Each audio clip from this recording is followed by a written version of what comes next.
नमस्कार, मैं हूं अंकुर और आप देख रहे हैं सत्यहिंदी.com।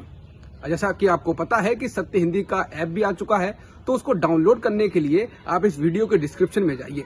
वहां पे आपको एक लिंक मिलेगा, जहां पर आप अगर क्लिक करेंगे तो आप वो ऐप डाउनलोड कर सकते हैं। अब एक नजर डाल लेते हैं अब तक की खबरों पर।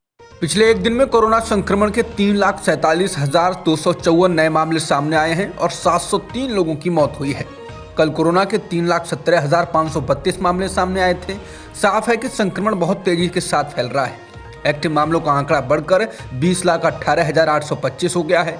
उधर ओमिक्रॉन के मामलों का आंकड़ा बढ़कर 9,692 हो चुका है। बीते 24 घंटों में महाराष्ट्र में 46,197, केरल में 46,387 और गुजरात में 24,485 मामले सामने आए हैं। दिल्ली में स्थित इंडिया गेट पर पिछले 50 साल से लगातार जल रही अमर जवान ज्योति की अग्नि को शुक्रवार को बुझा दिया जाएगा। दिन में होने वाले एक समारोह में अमर जवान ज्योति पर जल रही अग्नि को वॉर मेमोरियल की अग्नि के साथ मिला दिया जाएगा।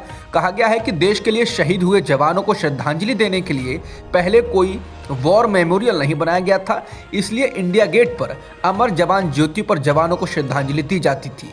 लेकिन अब शहीद जवानों को श्रद्धांजलि देने के लिए वॉर मेमोरियल बन चुका है, तो अमर जवान ज्योति पर जल रही अग्नि को नेशनल वॉर मेमोरियल में जल रही अग्नि के साथ मिला दिया जाएगा। कांग्रेस उत्तर प्रदेश के विधानसभा चुनाव के लिए आज युवा घोषणा पत्र जारी करेगी। कांग्रेस के पूर्व अध्यक्ष राहुल गांधी और पार्टी की महासचिव प्रियंका गांधी वाड्रा दिल्ली स्थित राष्ट्रीय मुख्यालय में इस घोषणा पत्र को जारी करेंगे। बता दें कि कांग्रेस ने इस बार उत्तर प्रदेश के विधानसभा चुनाव में बड़ी संख्या में युवाओं और महिलाओं को टिकट दिया है। कांग्रेस ने दावा किया था कि उत्तर प्रदेश के लिए जारी उम्मीदवारों की पहली सूची में उसने 40% युवाओं को मैदान में उतारा है। बता दें, अब कांग्रेस के सामने उत्तर प्रदेश में अपने वजूद को बचाने की चुनौती है। देखना होगा कि पार्टी चुनाव में कैसा प्रदर्शन करती है। समाजवादी पार्टी गोरखपुर सदर सीट पर मुख्यमंत्री योगी आदित्यनाथ के खिलाफ दिवंगत बीजेपी नेता उपेंद्र शुक्ला की पत्नी सुभावती शुक्ला को उतार सकती है। गुरुवार को ही सुभापति शुक्ला अपने दोनों बेटों अरविंद और अमित शुक्ला के साथ सपा में शामिल हुई। सपा में शामिल होने के बाद उन्होंने बीजेपी द्वारा उनकी उपेक्षा करने का आरोप लगाया और वो कैमरे के सामने भावुक भी हो गईं। एक टीवी न्यूज से बात करते हुए सुभापति शुक्ला के बेटे अरविंद शुक्ला ने कहा कि मेरे पिता उपेंद्र शुक्ला अपने मृत्यु तक बीजेपी में ही रहे, लेकिन उनकी मृत्यु के बाद मुख्यमंत्री योगी आदित्यनाथ परिवार से मिलने तक नहीं आए। मैं और मेरे भाई कई बार मिलने गए।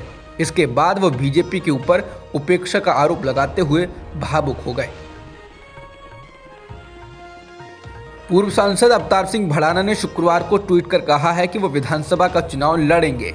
इससे पहले गुरुवार को खबर आई थी कि अवतार सिंह भड़ाना ने विधानसभा का चुनाव लड़ने से इनकार कर दिया है। अवतार सिंह भड़ाना को समाजवादी पार्टी राष्ट्रीय लोकदल गठबंधन के संयुक्त प्रत्याशी के तौर पर जेवर की विधानसभा सीट से चुनाव मैदान में उतारा गया है। भड़ाना के चुनाव मैदान से हटने की खबरें आने के बाद समाजवादी पार्टी और राष्ट्रीय लोकदल की किरकिरी हो रही थी। ये कहा जा रहा था कि भड़ाना को अगर चुनाव नहीं लड़ना था तो फिर उन्होंने राष्ट्रीय लोकदल के प्रमुख जयंत चौधरी से मुलाकात क्यों की और क्यों जेवर विधानसभा सीट से अपनी दावेदारी रखी। प्रधानमंत्री नरेंद्र मोदी के साथ एक वर्चुअल कार्यक्रम में राजस्थान के मुख्यमंत्री अशोक गहलोत ने कहा था कि देश में तनाव और हिंसा का माहौल है। इसको लेकर अब बीजेपी ने उन पर पलटवार किया है। राजस्थान के बीजेपी प्रमुख सतीश पूनिया ने कहा कि कॉन्फ्रेंस के दौरान देश के पीएम ने भारत की ताकत की, लोकतंत्र की, सद्भाव की, एकता की, प्रगति की कामना की, लेकिन प्रदेश के मुख्यमंत्री गहलोत ने आदतन अपने ही देश के खिलाफ, देश की व्यवस्था के खिलाफ सवाल खड़े किए। पूनिया ने कहा कि राहुल गांधी से लेकर अशोक गहलोत तक हर कांग्रेस का नेता एक ही भाषा देश के खिलाफ बोलता है। उनका आचरण कई बार एंटी नेशनल लगता है, देश के विपरीत लगता है। बिहार में नीतीश सरकार की शराबबंदी के कानून में बदलाव को लेकर लंबे समय से मांग चल रही है। इसकी आलोचना भी हुई है। अब कहा जा रहा है कि नीतीश सरकार इसमें ढील देने की तैयारी कर रही है।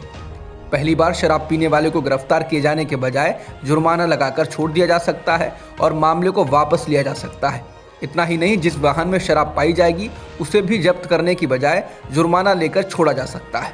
सरकार शराबबंदी कानून के उल्लंघन के मामले में तत्काल गिरफ्तारी वाले नियम को हटा सकती है।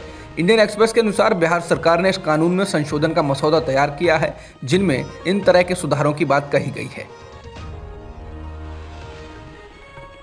दिल्ली सरकार ने शुक्रवार को कोविड के मामलों में गिरावट को देखते हुए वीकेंड कर्फ्यू को हटाने की सिफारिश की। राज्य के सीएम अरविंद केजरीवाल ने इस बारे में उपराज्यपाल अनिल बैजल को इसको लेकर प्रस्ताव भेजा। गौरतलब है कि दिल्ली में कोरोना के बढ़ते मामलों को देखते हुए 8 जनवरी से वीकेंड कर्फ्यू लागू कर दिया गया था। सीएम केजरीवाल ने बैठक में बाजारों में दुकानों के खुलने के ऑड इवन सिस्टम को भी खत्म करने को मंजूरी दी है। बैठक में निजी ऑफिस में 50% क्षमता के साथ खोलने को लेकर सहमति बनी है। उपराज्यपाल अनिल बैजल को इन प्रस्तावों को मंजूरी के लिए भेजा गया है। रूस और यूक्रेन को लेकर बढ़ते तनाव के बीच आज अमेरिका और रूस के शीर्ष राजनयिकों के बीच मुलाकात होनी है। अमेरिकी विदेश मंत्री एंटनी ब्लिंकन और रूसी विदेश मंत्री यूक्रेन पर बढ़ते तनाव को लेकर बातचीत करेंगे। इनको शुक्रवार को जिनेवा में मिलना है। इससे पहले इस मामले में दोनों पक्षों के अधिकारियों के बीच बैठकें हुई हैं, जिनका कोई नतीजा नहीं निकला। बता दें, यूक्रेन की सीमा पर रूस ने बड़े पैमाने पर सैनिकों की तैनाती कर रखी है। अमेरिकी विदेश मंत्री एंटनी ब्लिंकन ने चेतावनी दी है कि रूस जल्द ही यूक्रेन पर हमला कर सकता है।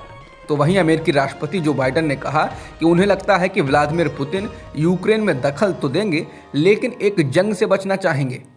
अब तक की सुर्खियों में इतना ही। बाकी खबरों के लिए बने रहिए सत्यहिंदी.com के साथ। सत्य हिंदी का ऐप डाउनलोड करें गूगल प्ले स्टोर पर।